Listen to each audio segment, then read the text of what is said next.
FRATANGELO, and I'm Darren AQUINO, your host, and we got another great show today. We want to thank Triplevibes. We had a little technical difficulties. Got to work this out. This is a COVID problem. Otherwise, we would all be in a studio, and we'd be sitting live, and we wouldn't be going through this technical nonsense. So we want to thank Code Media Group, and of course, you know, my magazine, mine and Carl's magazine, COVID-19, CV-19, and of course, The Last Goodbye, John's special baby, and we're working on that project now. I want everybody to know that we're working that treatment where we put it together, and it's going to go into a mini series. So we're working that. We want to thank everybody involved to get this going. You know, this is our ninth show. Last week we had some challenges. I'm sure John and you all met our other executive producer, Carl. I'm sure everybody was amused with that show. But we had a very sad situation happen. We all know what's going on in the country. We all know about COVID.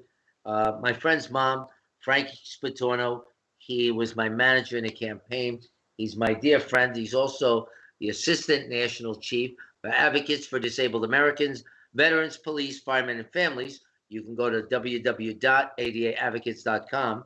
His mother died contracting COVID in North Shore Hospital when she went in, and she caught it in the hospital. She caught it in the hospital. Hear what I'm saying? She had to have 2 stents put in, and she has 3 boys. One's a lawyer. The husband was a veteran, by the way. One's a lawyer. One's works for buildings in New York City. And Frankie Elevator, we call him dearingly. And her 3 boys were devastated. She got through the surgery successfully. Her son, the oldest son, Neil, is a lawyer, and he was arguing with the doctors. But during this time, they had her in a room when she should have been isolated. As an advocate for disabled and what was going on, the vulnerable were at risk. Common sense tells you we isolate. We don't put anybody together with any kind of condition that's vulnerable. You know, you got to remember, she's 87, a strong 87, Italian from the other side. Strong, really strong. She made dinner for her sons every Sunday, and she was doing good. The virus hit her because they infected her, and nobody was wearing a mask in the rooms. And now, when they asked me, they said, Darren, what do we do with that? That's wrongful death. People responsible, the health department, the hospital, these folks, the administrator, they're responsible for safeguarding a vulnerable individual who came in with only an issue for the stent surgery. She had no sickness other, and that came through. But when you have surgery, your immune, everything is going crazy. They had her in a room with an infected person that wound up later, and that was just horrible. She shouldn't have died. It's wrongful death. I'll be talking about that. Frank was going to be on the show, but it was just too devastating. He's going to come and talk about that. And then while we were at the funeral home, which was only for 2 hours, I went all the way up to New York to go to Brooklyn, and her sister went into ICU and with COVID. It was just a horrible time for the family, and we just want to let them know that we're thinking about them today, the Spatornos and everybody else that we know. And John, me and you were going back and forth for the last couple of months. Who's sick? Who's got this? I had it myself, and it was no picnic. It was very bad, but I didn't go to the hospital. I knew better. So we just want to acknowledge that. And moving right on, John has a special guest. You know the forum here. It's about disabled. It's about healthcare. It's about the state of our country, the state of this union. But it's also about veterans. I come from a veteran family, 7 generations. high-ranking folks, and it doesn't matter if they're high-ranking. It just means they stood in longer, and and and veterans, because a lot of things go on, fighting for years for veterans, and the systemic problem of homeless veterans and mental ill veterans on the streets is a disgrace to this country. When this is a we the people country, and we the candidates and these folks that we elect leave veterans on the street, how much do you think they're going to take care of us if they don't take care of our heroic men and women? Back in the day, it was just men, but today you got women signing up, fighting the good fight. So when you find them homeless on the street, that's why I created this show with Carl and brought John in to be a partner to this show, because what better than a veteran to address veterans, and a Vietnam veteran, a combat veteran, a war hero, so that he can relate to the Iraqi veterans and the challenges they're going through. This show is about you. You, the viewer, you, the folks that want to come on and have a story. You have a platform here where we're listening. We don't care what Washington says. We care what we say, because they listen to us. We don't work for them. They work for us. Unfortunately, they think we work for them. But we have to change things. And just another update, the federal case for the voter fraud that I brought is moving forward. I just spoke with one of our lawyers in Massachusetts, Lisa, and where we also brought in the lawsuit Andrew Cuomo, because my uncle, a veteran, was in a nursing home in New York where they made him sick, but he avoided the COVID, but they stole his VA pension, his Social Security. They held him against his will for 3 years. And when I was fighting for 14 months to get him here, who's responsible? The governor. The governor's also responsible for the deaths in nursing homes. Why? Because you put sick people with vulnerable people, and you had an alternative. That's a bad mix.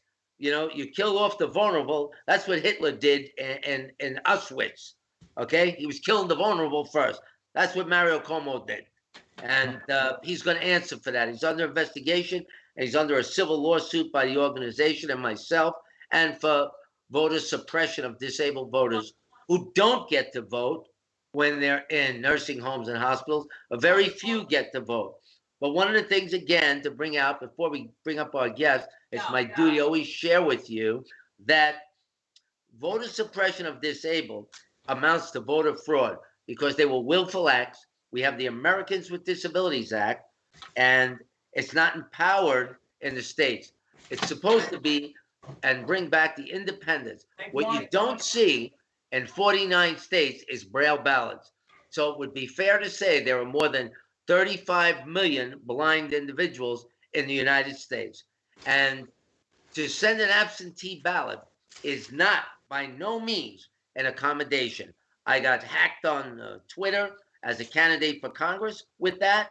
I'm telling you, by law, it is not an accommodation. It opens the door to voter fraud, and it takes away the independence. And it is a violation, and I'm charging him with it, and I'm charging Florida with it, and I'm going to charge the other states and see what the judge allows me to do, because I can do it. And we're working tirelessly on it, and we're going to get a positive result. And if it does work, I will be the congressman, because we have a congressman who was put in without an election, and Constitution is clear in the Article 1, Chapter 2, an election must take place every second year. So Mario Diaz-Balart should be removed. He had no election. That being said, that's the update, everybody. I gave all our credits to everyone. So I want John to introduce another Vietnam hero, a veteran of the United States Army. And John, take it away, please. And let's introduce your friend.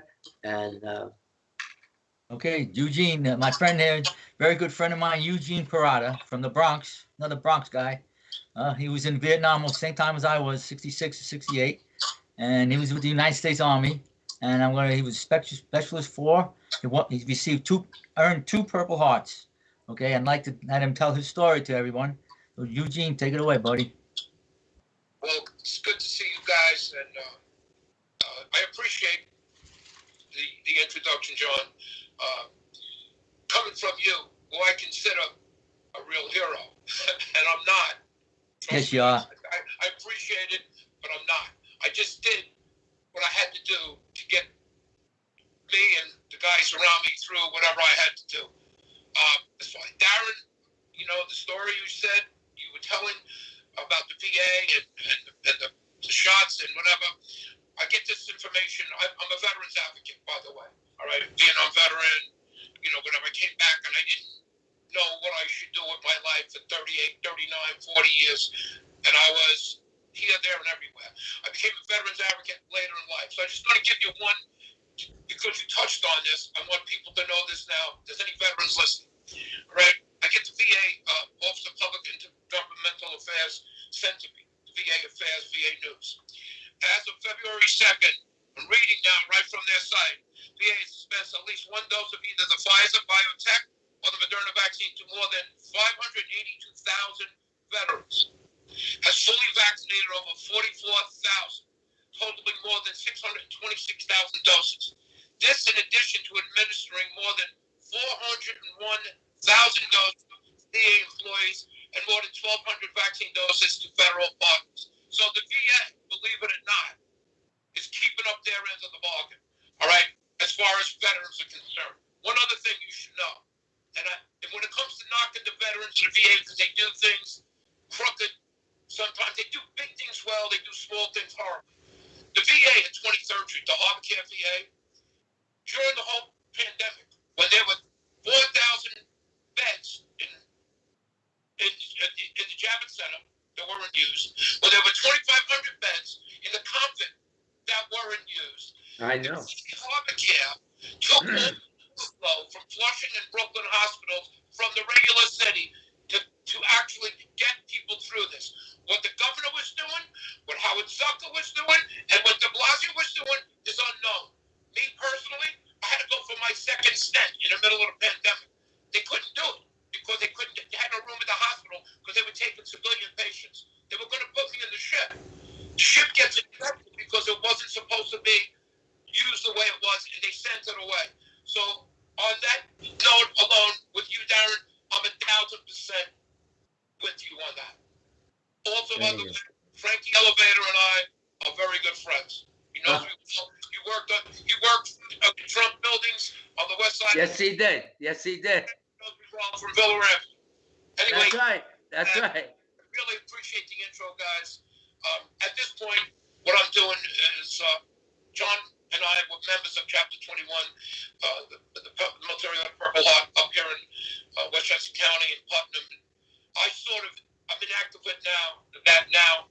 I run a nonprofit in the New York downstate chapter of Purple Heart Homes.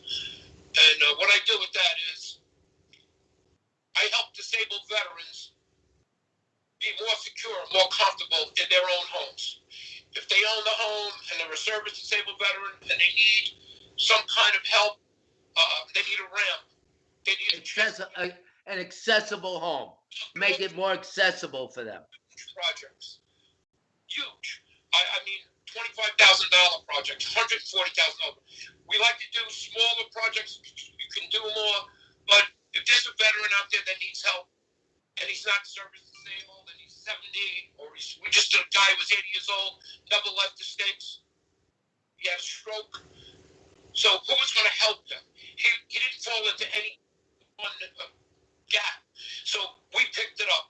And I pushed it through, and we built him a 110-foot ramp, did a whole bathroom for him, got his windows and his front doors done. You know, we did that. That was like a $26,000, $30,000 project. So that's what I do. I mean, I'm out here to try and help people. I love working with John Fratello. I got cut away, by the way. Like, Darren, you know about us from the Bronx. And Yeah. We had a little talk, just so everybody knows. We had a little talk and got acquainted, and we found out that he's friends with my family. Yeah. You know. I mean, we know a lot of the same people, really. And John Fratello, just so everybody should know this. Yeah. Yes. So it's incredible. That's great stuff. That's great stuff that you do. And one of the things, that bothers me, what the governor did, and when I ran for mayor, to have 2,000 in New York City, well, there was 66,000 homeless, and 4,000 of the 66 were veterans. Okay, and that really disturbs me. And these folks just came back from Iraq, Afghanistan, and there's a lot of challenges. And coming from a military, my nephew, he just got promoted to colonel. He was lieutenant colonel, and he's doing his last tour. He's at NATO. He's in Italy, but he did 10 tours, Afghanistan and Iraq. He flew those helicopters that go like this here. They turn in and they flap up over there, and it's a plane, a helicopter. He was doing training with that, and I'm very proud of him. But he told me, Uncle, I'm done. I'm ready. Like, he's coming up on his 20 years because he did 10 in and then, or 12 in, and then the rest reserve so he can get his pension. My cousin, Johnny, knows another retired colonel.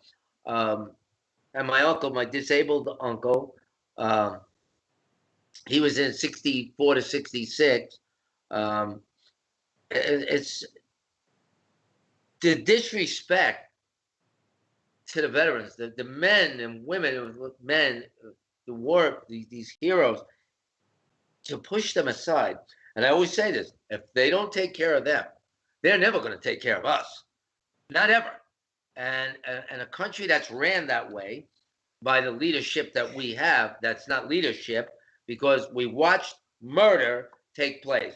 Call it what you want, it's manslaughter on the books. It's high crimes and misdemeanors under the Constitution. And the governor, knowing, sent them to their death. And there's no way around it. I sent him a fax while I was running for Congress. Do this, do that. The president sent in the comfort with love right to New York, the Javits Center. What more did he have to do? The men and women, Chuck Schumer, they're murderers. They're murderers, and they killed the vulnerable first, and they also used it to compromise the vote and to it was just leveraging. And they didn't care who they put at stake. But you put somebody's grandmother, somebody's grandfather, and we're coming for you. We're coming for you with lawsuits, and we want jail. We want jail. Enough. If that was one of us, we'd be in handcuffs. If we was administrator of a hospital and we did it, we'd be in handcuffs. But on top of it, my uncle, while he was there, they committed Medicare fraud because in New York, they get to do what they want as long as they vote Democrat. They get away with murder, and that's what happened here. But he's not getting away with it. As an advocate in good conscience, but more importantly, as Americans, each and every one of us has a duty to our inherent right.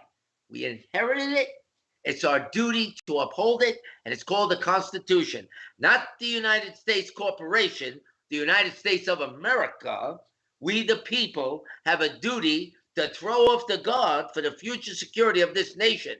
First got to go is Cuomo, de Blasio, Chuck Schumer, and all them other criminals, because up the line, not one of them protected them under their federal rights. That's why you have a congressman here.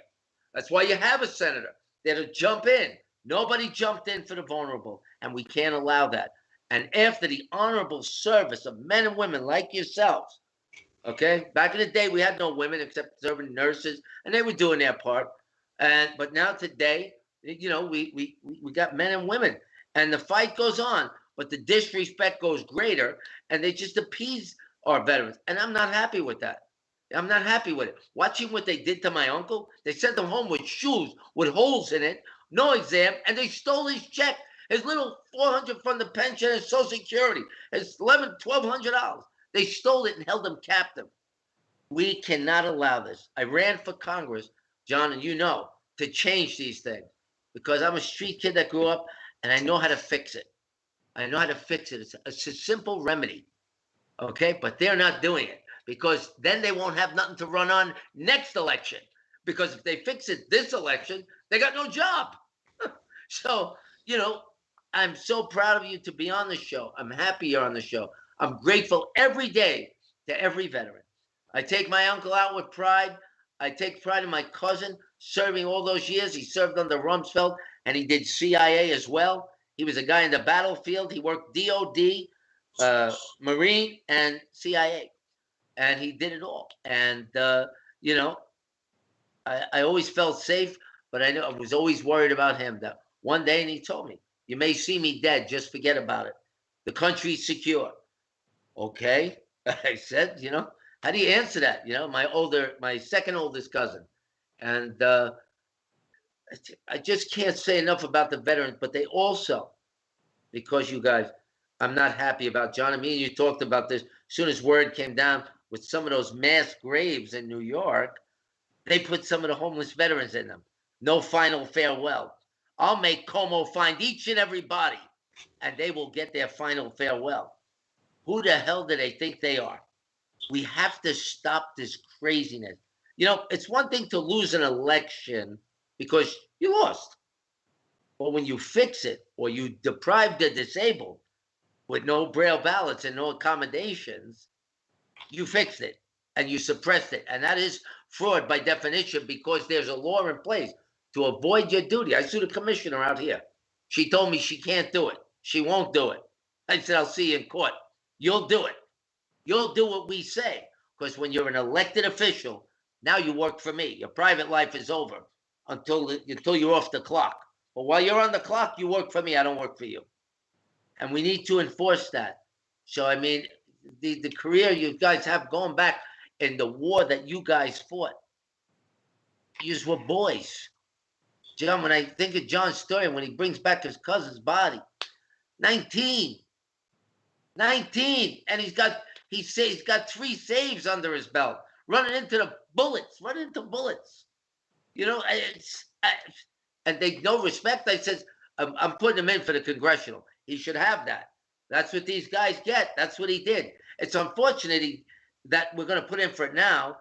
I'm going to call that senator, but I mean, he could have had so much more for his kids, and he should have.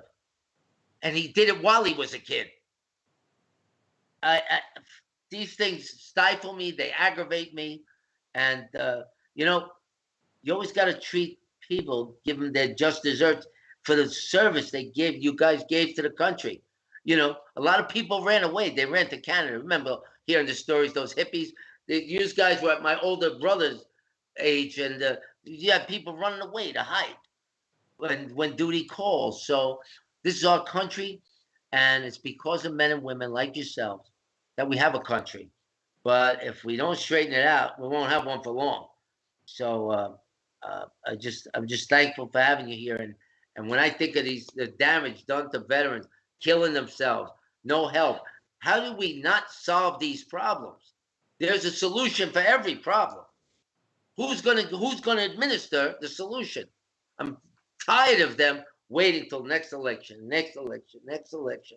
then they get 30, 40. What's that Pelosi got? 40 years, and what this new church he's got? 47 years?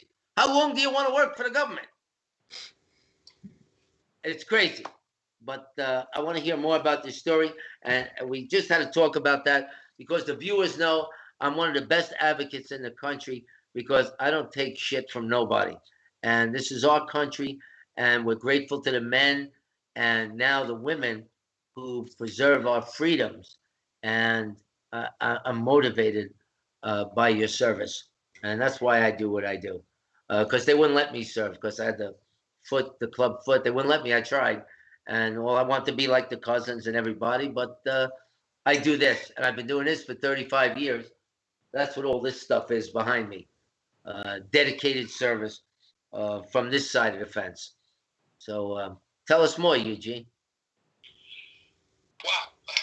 Okay, so let me talk about the things that you said. All right. Like I said, I was a veterans advocate up here in the Hudson Valley Healthcare, which is Montrose and Castle Point.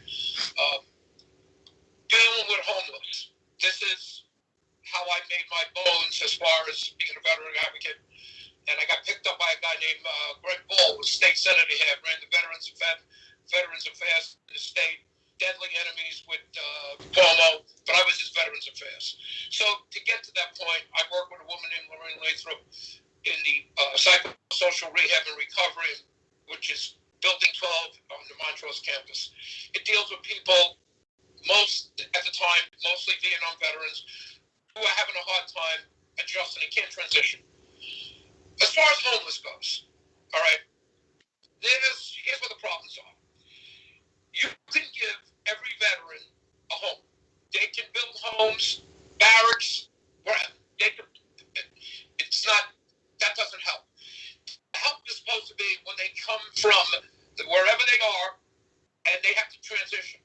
You can't take a guy, give him a week of transitioning, saying, okay, there's a job for you here. You can go to this housing project. They're going to give you an apartment. They have to be slowly transitioned from a military duty, especially overseas, where they're not in a regular, normal housing environment. They're living in a combat area. They're going from place to place to place to place. So now you bring them back here. You expect them, after they've seen all this traumatic combat action and IEDs. I mean, the difference between John and I and them is, automatic weapons and explosive devices. Back then, it was more up close and personal.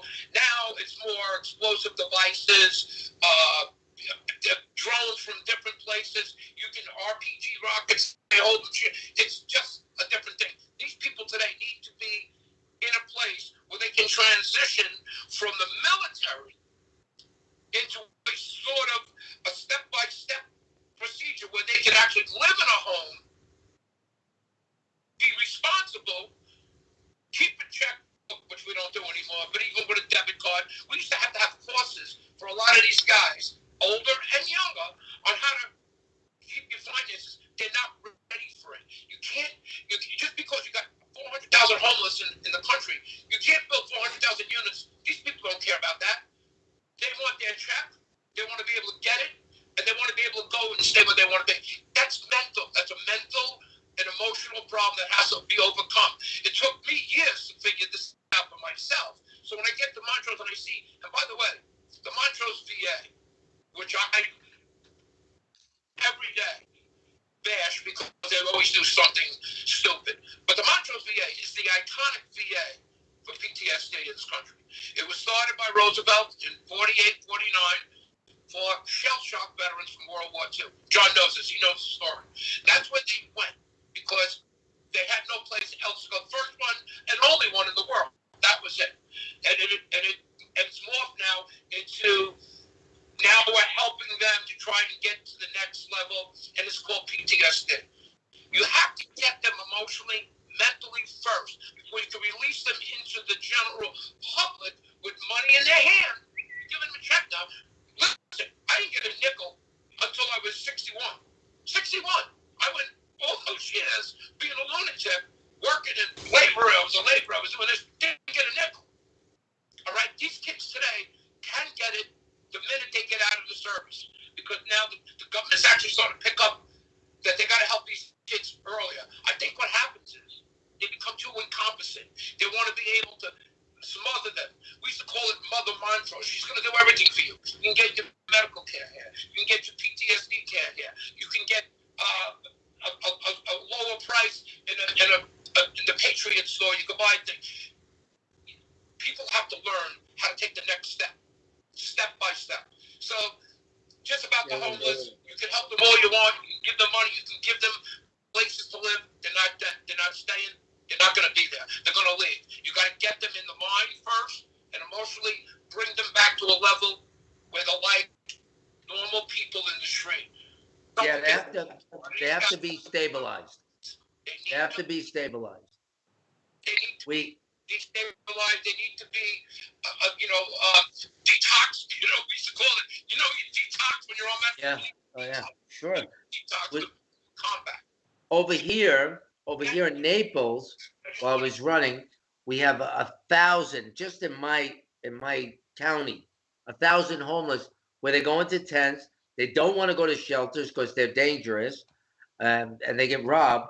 But one of the ideas I came up with years and years back when I started becoming an advocate, I was 23. Back in the day, Biaggi was my friend. I told you when I made them legislate the permits for veterans, vending permits was the first thing I did for veterans with Biaggi.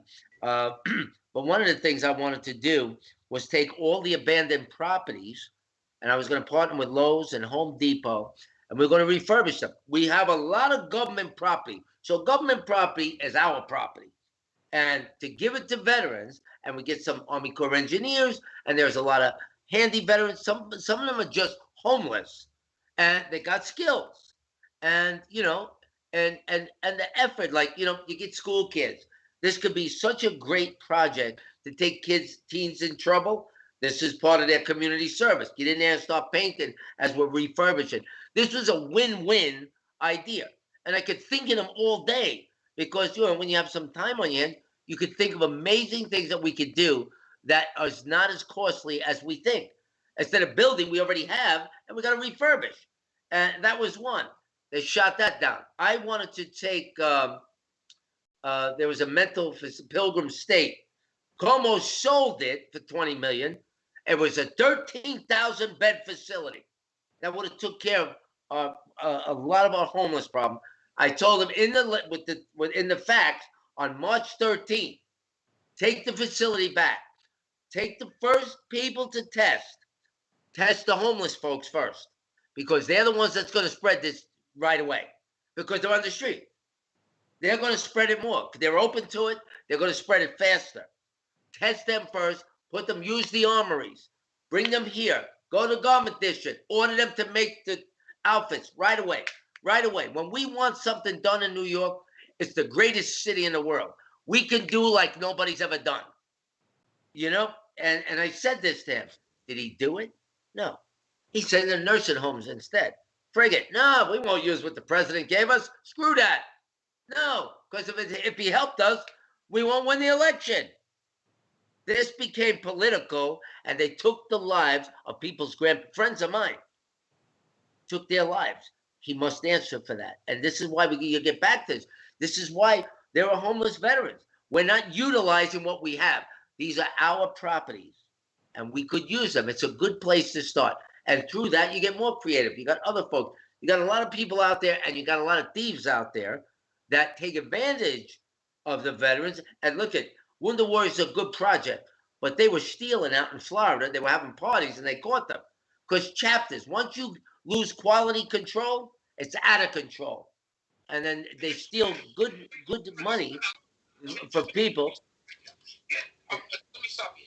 Here's what happens when you do a Pilgrim State or a hospital like that. You can put all these people in there. Is it maintenance? Is it for 6 months? Is it for a year? Because you can't keep them in there forever. You have to break them down. They're getting money from the government. They're going to get a disability check. That's number one. They're going to get a disability check. Now they got a place they can hang their hat in. Are they going to come in? Are they broken of the drug habit? Are they broken of the violence habit? You have to break them down first. You can't put them in. Well, part of it would be a group home for those that are severely mentally ill. You have to really. Listen, I understand. I've been through this before. I put people in facilities that I have to go back. And there's one here in Bigskill. I won't mention his name. I had to go back and get the guy because he was out there in the middle. He had a shotgun. All right? He's out there. He's threatening. We had to pull him out of there. The people have to be, before they get into a facility, they have to be mentally and emotionally stable. You can't give them money and then put them in the facility because they're going to go out at night, spend it on drugs, spend it on women. Listen, in Montrose, they found in 2009, they found a dead prostitute behind the building, an old abandoned building. How did she get there? Well, because Montrose has a couple of programs like you're talking about. The 28-day program, which is an alcohol program. The 52 program, which is 52 days added after the 28 for people who now need to start to transition back into normal life. And the PTSD program, they had a program where they actually have veterans getting paid to work.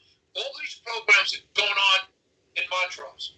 The people getting money, they're getting checks from the VA now to disability. So what happens is they get the money, they go to a town like Bigskill, they pick up a prostitute, she comes there with drugs, she's found dead behind the building.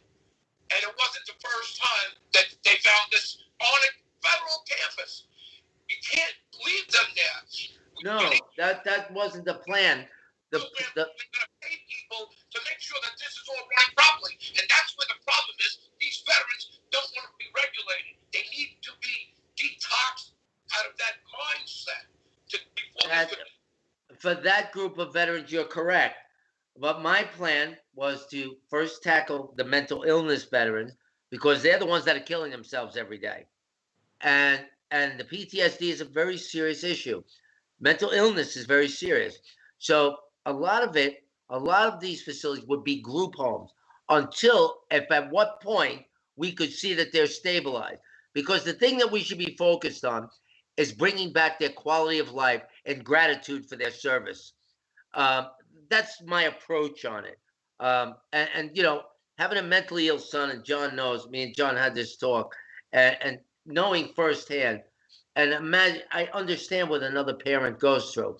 And as an advocate, having had I been elected, or it does happen, I'm going to show you how I'm going to fix this, because I'm going to fix it because I know firsthand what to do. It's a matter of having everybody on page, having the facility, and then breaking some of them down, temporary housing, group home housing, because some of them are just shot. They're just shot. And then you got the older folks that were just left aside. So, you know, you got to make a... What you need is money. That's what you Oh, need. yeah. Oh, well, we're going to take the money. We got plenty of tax dollars that we spend. We're going to take it. You know, not a problem there.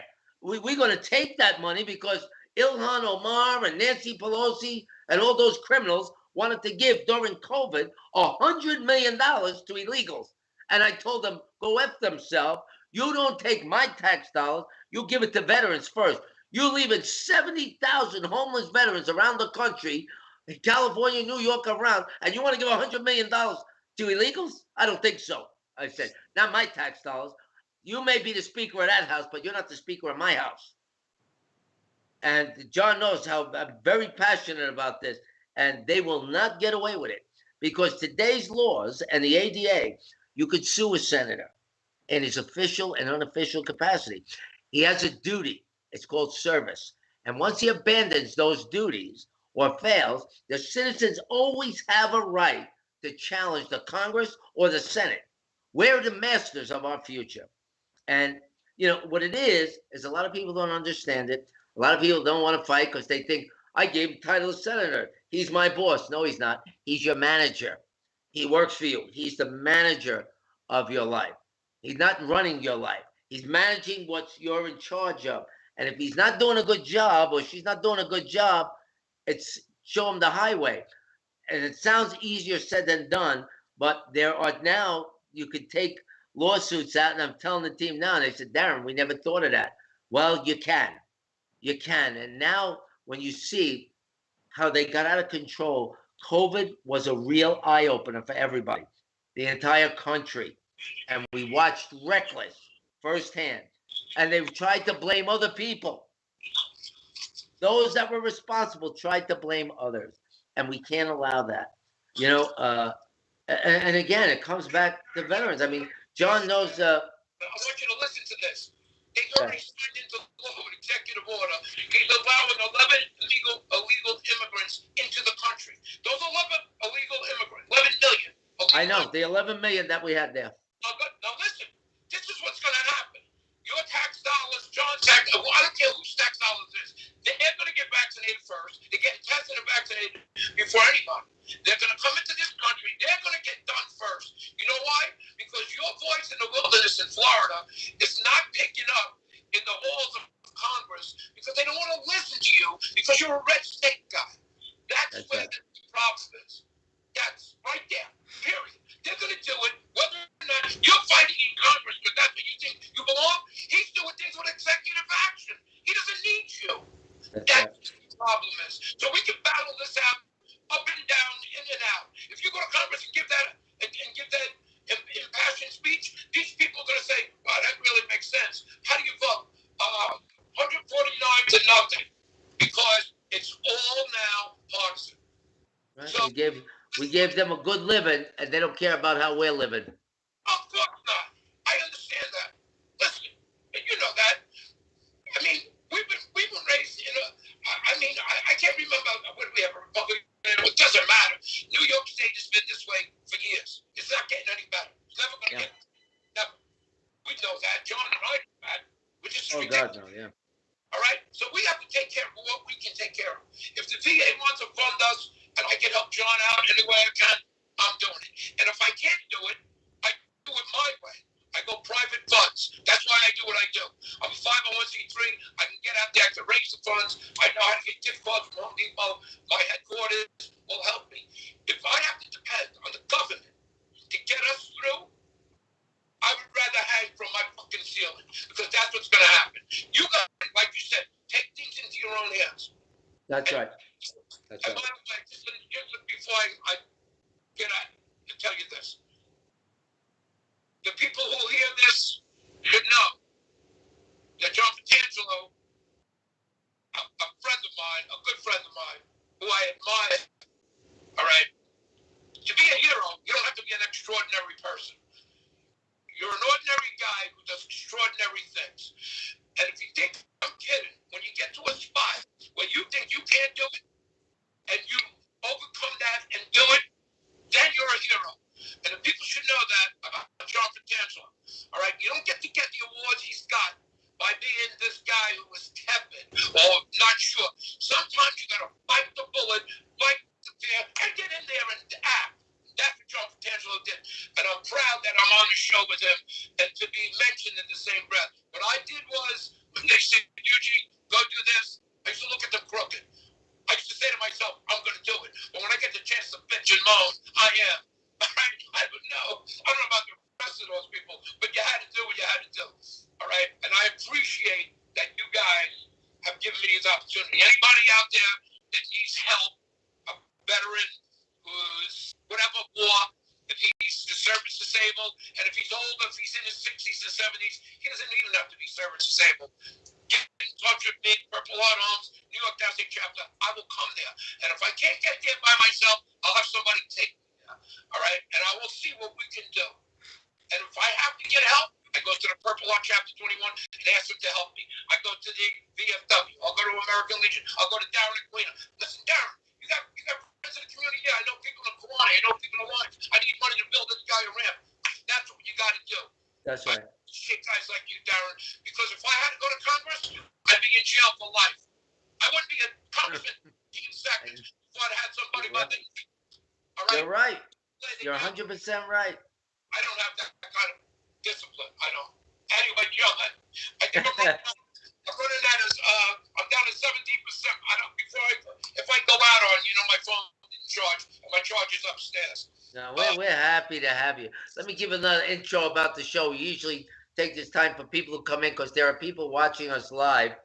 And we are Code Wind Talk. I'm John Fratangelo. You're not John Fratangelo. I missed a week. I forgot who I was. I'm Darren AQUINO. That's John Fratangelo. And this is our friend Eugene. He's actually, John's friend now. He's my friend. He's actually been friends with my family growing up.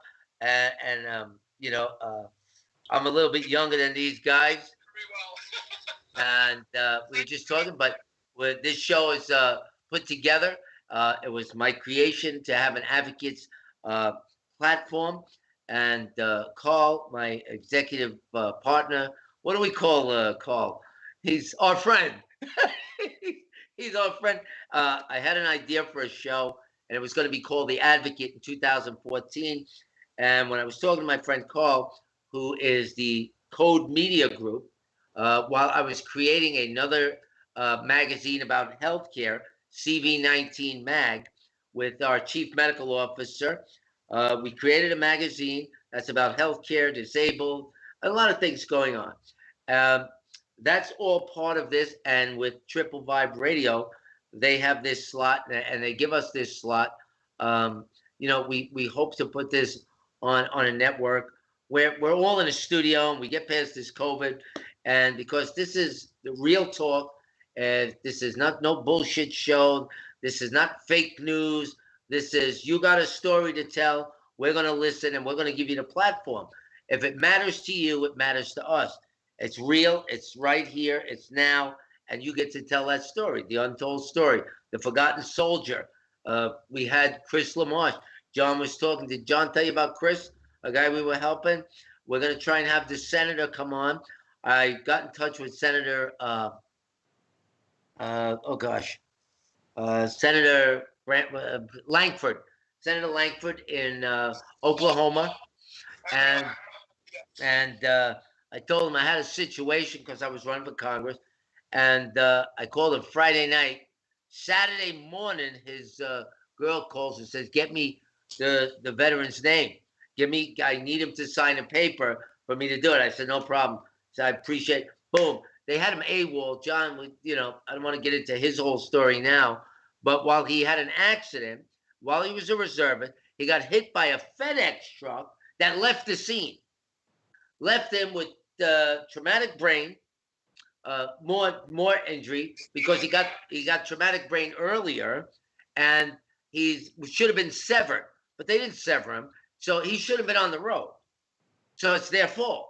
But to cover up their ill doings, they put him AWOL and tried to stop the benefits while he's in a hospital. They left him unconscious.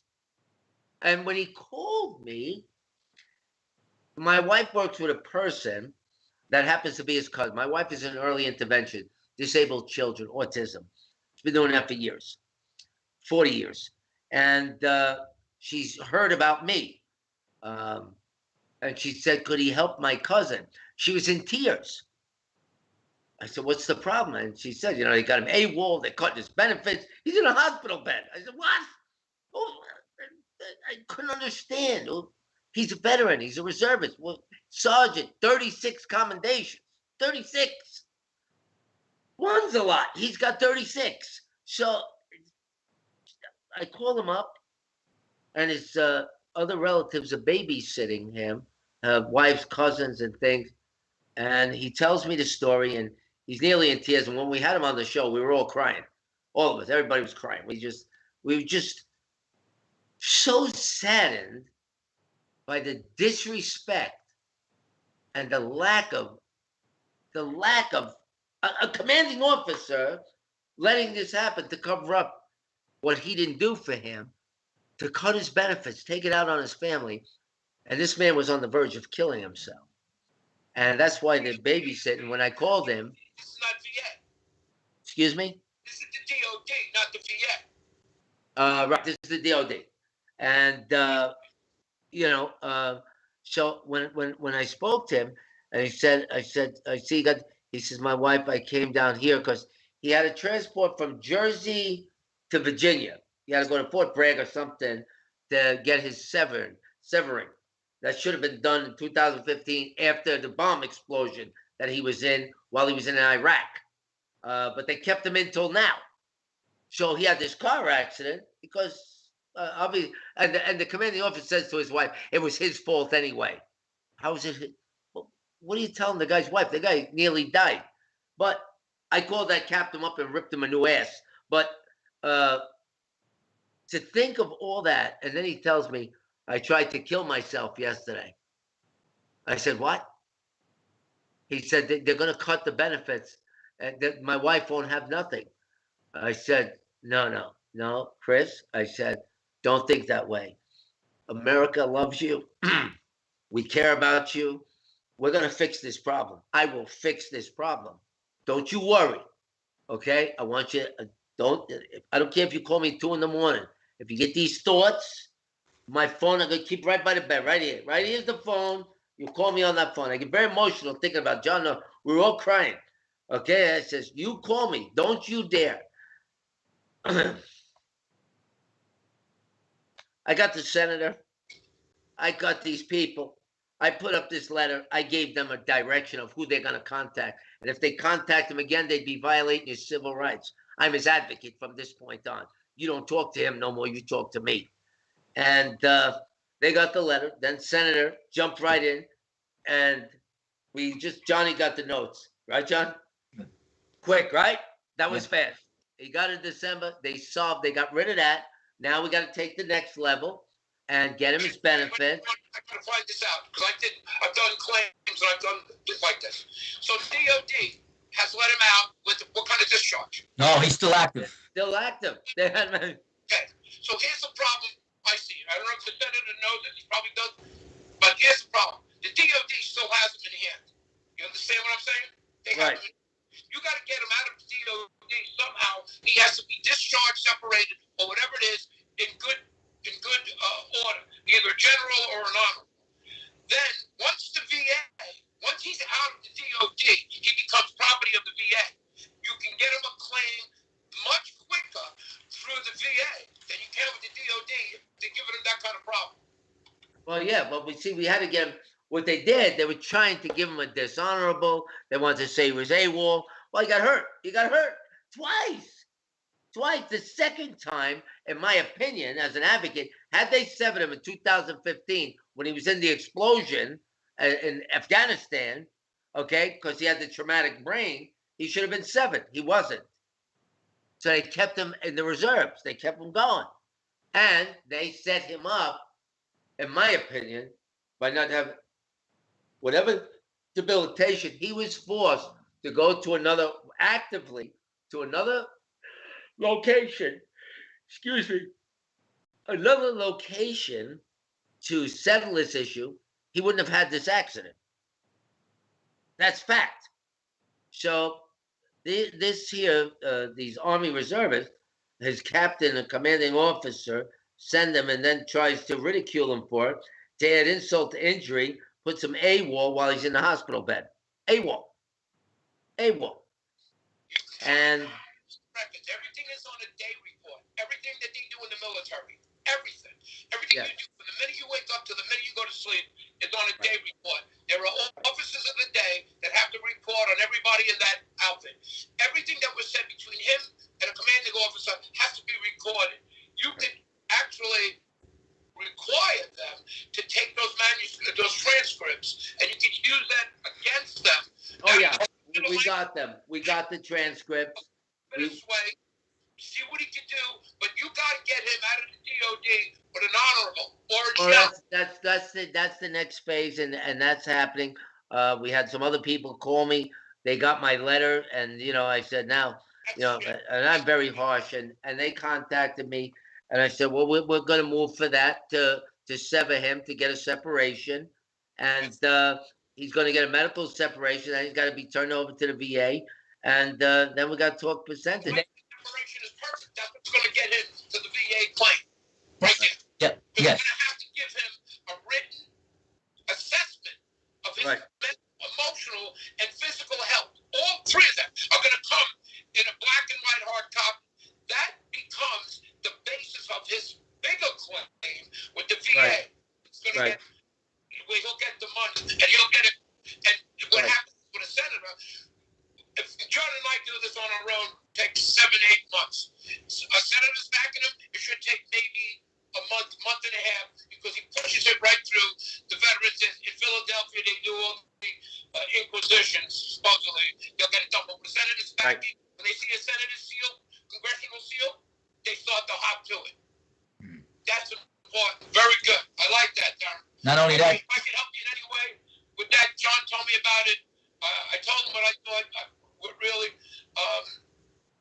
listen, veterans claims for years have been the biggest. I mean, it's amazing that if I tell you not more than 2 or 3, 4 years ago, that there was a year and a half wait for veterans to get a claim done. And the older veteran you were, how many guys we knew that now want to, the RH Vietnam guys, and they put a claim in, or they had a little bit of a claim, and they want to put a claim in, or they didn't have a claim, they want to start a new claim, they go to the back of the line. Because they were trying to get the newer Afghanistan, what they call the Iowa veterans, first. Because these kids are coming out. So the older guys getting put to the back of the line. So you have to fight that. You had to get that. Where now the transition is, they're figuring like this. The longer you wait, you might die, and your claim goes by the boards. Exactly. They don't have to pay. Exactly. I mean, it's all about money. So guys like you, they fight for that. You got to remember that this is all about budget and money. Who gets it? Yeah, that's what it's about. That's what it's about. It's all it's about. Let's just listen. We can sit here and argue about everything and all the things that Cuomo didn't do, and we know he's man. We know. I'm not even Murphy, New Jersey. I tell you something. My father passed away in the Veterans Nursing Home in 2009 in Paramus, New Jersey. My mother, still alive, 97. Her mother was 101.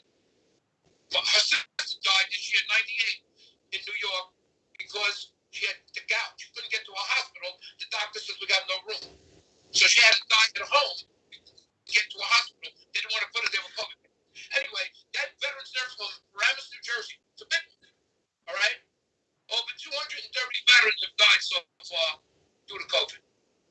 Because they got a lot of older guys in there. So they Right. get, that's Murphy, by the way, in New Jersey. Another douchebag. But we'll never, ever, I mean, they're summoning Cuomo right now. They want the figures. He's not going for it. He's going to defray this. He's going to fight this. And somehow or another, he'll get elected again. Or he's going to be taken.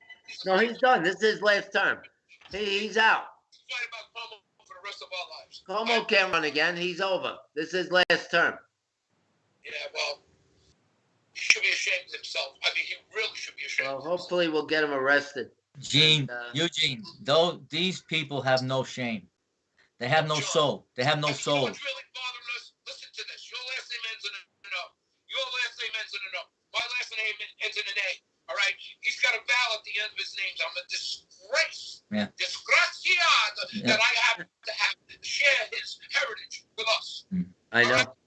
It's pitiful. I know. My grandmother used to say this. It's a disgrace. Yeah. Yeah. He's a disgrace. And de Blasio, Wildheimer. And his mother should tell them off. You shouldn't use my name to try and get sympathy. Or your father, you buried your father. You buried your father. He was a communist. You should have been buried. Terrible people. Unbelievable. You know what? Unbelievable. Yeah, my check. I got to take more high blood pressure medicine. I talked to you for another 5 minutes. I'll be getting another then. You don't want to get me going. I don't need because we'll never stop. This will be the end of it. Hey, when you coming down? You're coming down to Florida, right? One of these days.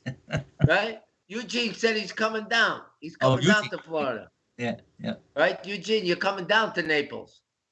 I'm coming down. I'm America's guest. I have relatives starting from outside of Jacksonville, Ponte Verde. I start from Ponte Verde through St. Augustine, down to Boynton Beach, Fort Lauderdale. I go around Davies. I go to see my aunts in Sarasota, Bradenton. I go to see my cousins in Clearwater Beach. I have all the kids I graduated with in Naples, in Port St. Lucie, Port Charlotte, everywhere. I lived in Florida. I went to school in Florida. I went to the University of Miami. I played Yeah, baseball. my brother-in-law went there. I love Florida. I've been going to Florida since 1948.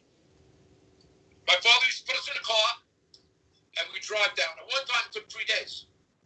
Oh, April 17, 301. We stopped. I remember I was 6 years old. I stopped in the original south of the border. It was the size of the diner on West Farms. You remember the diner, the famous diner they used to call it? I went to south of the border. I remember stopping there. First time I drove down in the 70s. Yeah, I love Florida. I always liked the South. I mean, I like New York because of all the action. You know, growing up. Oh God, yeah. Come on, the Bronx. You know what it is. The Bronx was nice. The Bronx, it was great. East Harlem, you know. Now it's not the city we know anymore. No, and besides the fact, there were more veterans in Florida, North Carolina, South Carolina, Alabama, Mississippi. My son's in Mississippi, 22 years. He's a Air Force veteran, deployed 7 times. He's in Mississippi, Alabama. There's veterans everywhere. Louisiana, they don't have them up here in New York. You know why? Because it's cold, number one. The money doesn't go as far. You can take the money you get as a veteran, go to Florida, and live a time and a half better. So why not go? I mean, it's ridiculous. And the tax base is leaving this. I love it here. I tell John, come down. It's beautiful here in Naples. You know how it is in Naples. It's Wait a minute, beautiful. look at my window. Look out my window. I got 3 feet of snow. Look, I love it. There you go. I'm probably February, early March, maybe 2 to 3 weeks. I'm coming down. Call me when you come down. Call me when you're in Naples. Then I do the tour around Florida. Then I say, hey, how you doing? Cousin Eugene. The room's still open. Yeah, come on in. Boom. Yeah, that's great. That's great. You bring My uncle Tony Cigar, he's got to come down. As long as you bring stuff from Arthur Avenue, you can go anywhere.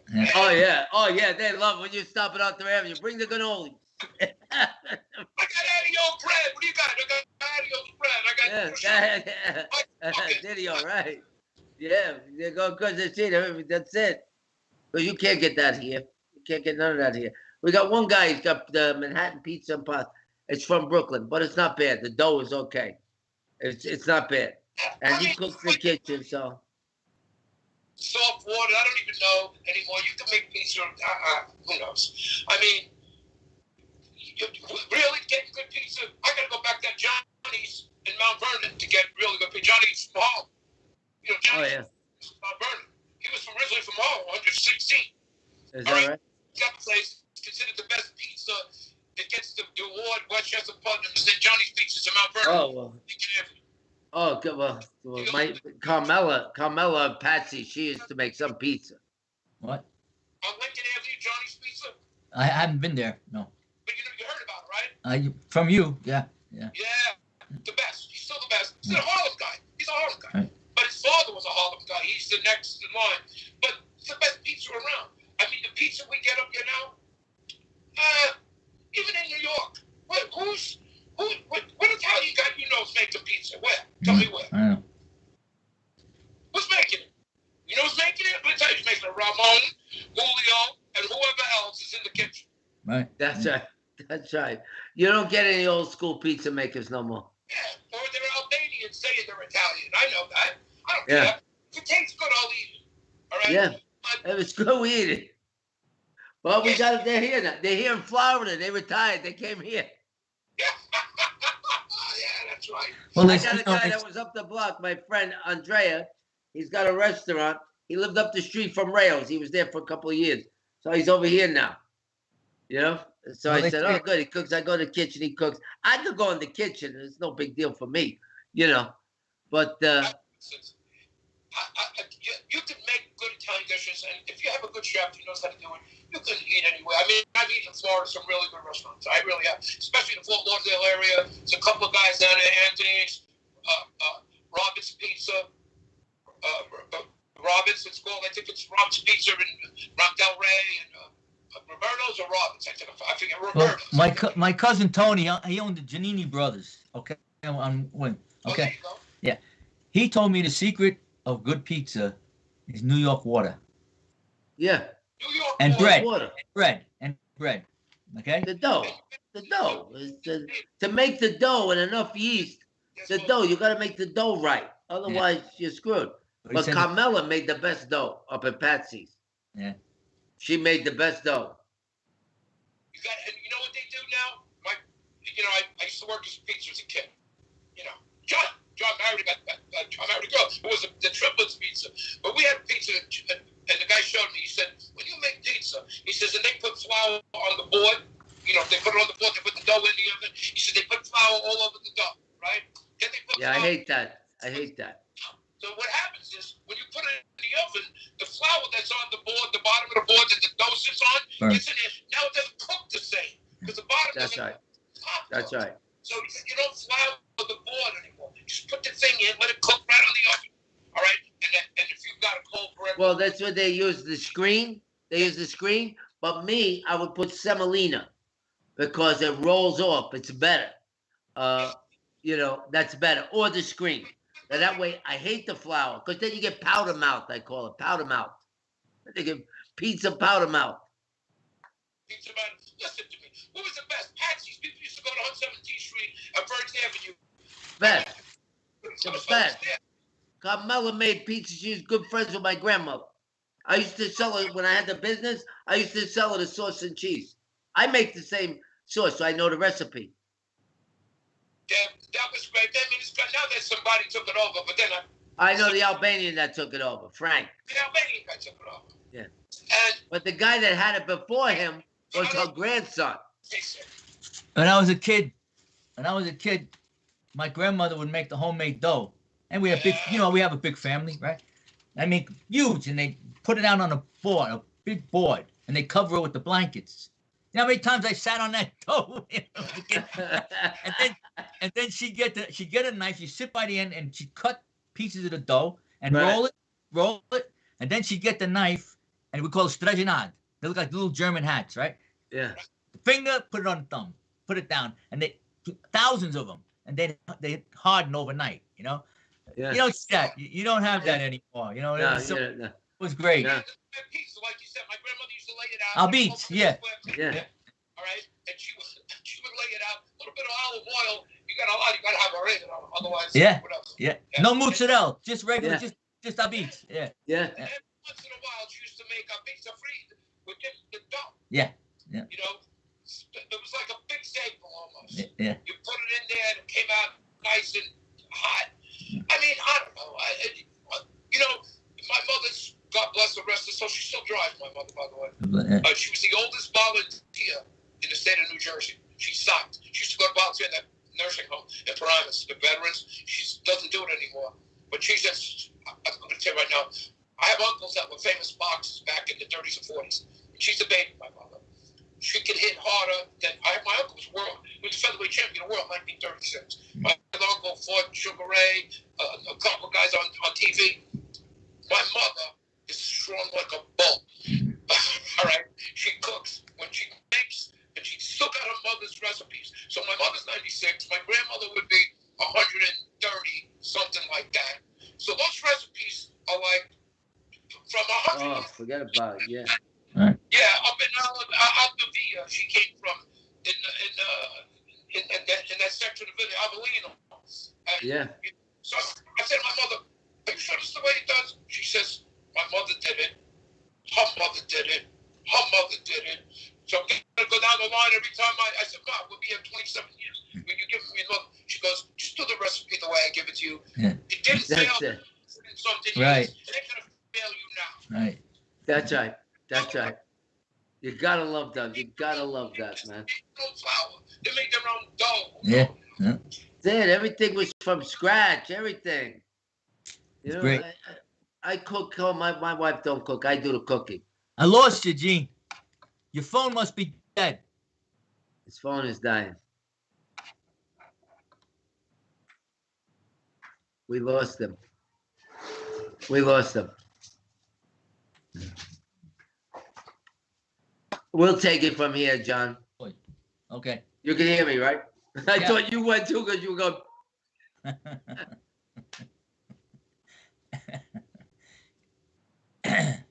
Well, we had Eugene on. Great guy. He's got an amazing story, and he's doing great things for our veterans. Yes, he is. We got to start giving some websites here because we're coming up on the hour. John, why don't you tell them the website for the book? Oh yeah, it's Yeah. The Last Goodbye. I'm so used to sitting here quiet and I say the last goodbye-book.com.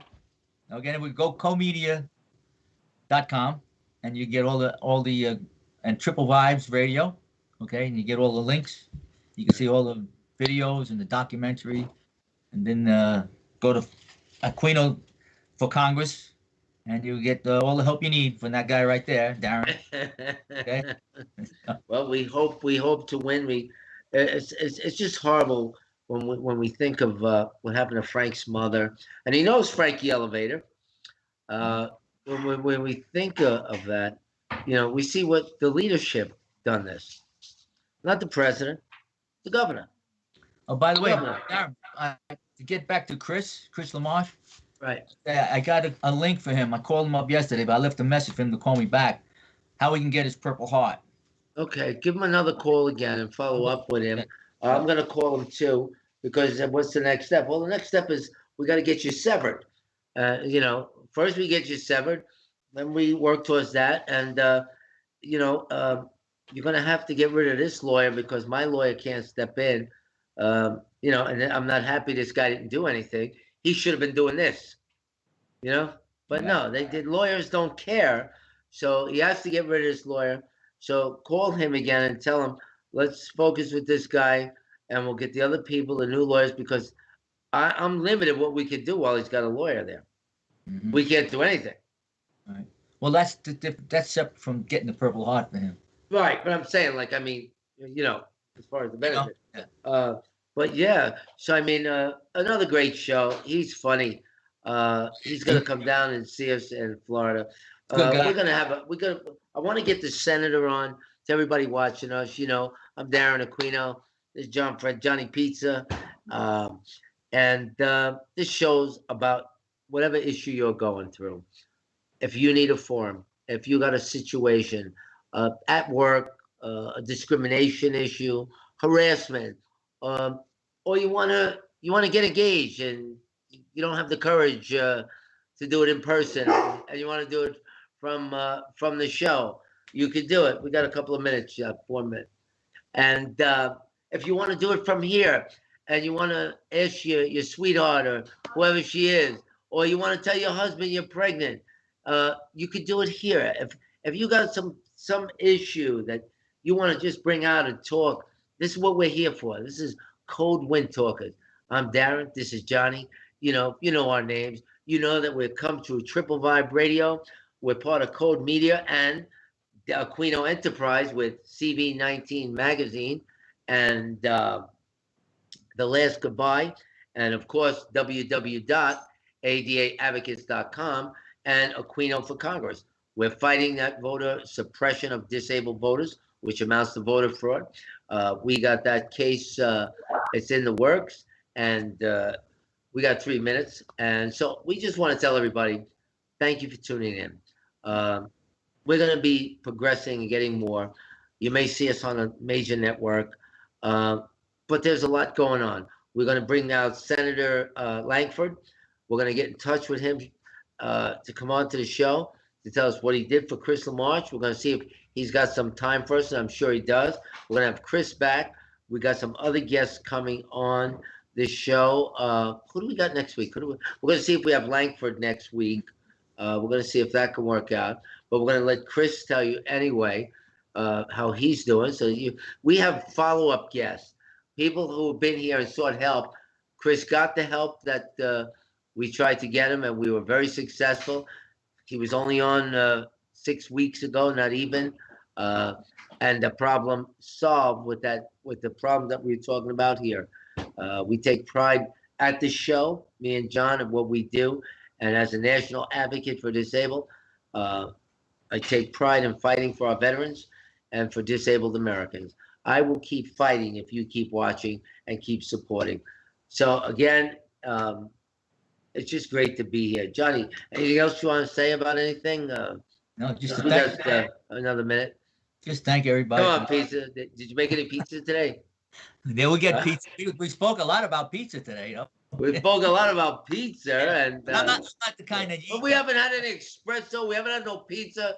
I promise you, the next show, I'm gonna cook. I'm gonna do it from the kitchen. Okay, we're gonna do something new. John will be doing the lead, and I'm gonna be in the kitchen cooking. I'll be like that. I'll be like this, like that, in the kitchen, moving. But again, I'm Darren AQUINO, John Frantangelo, and thanks for joining in with us. And we hope to see you soon. Everybody, God bless.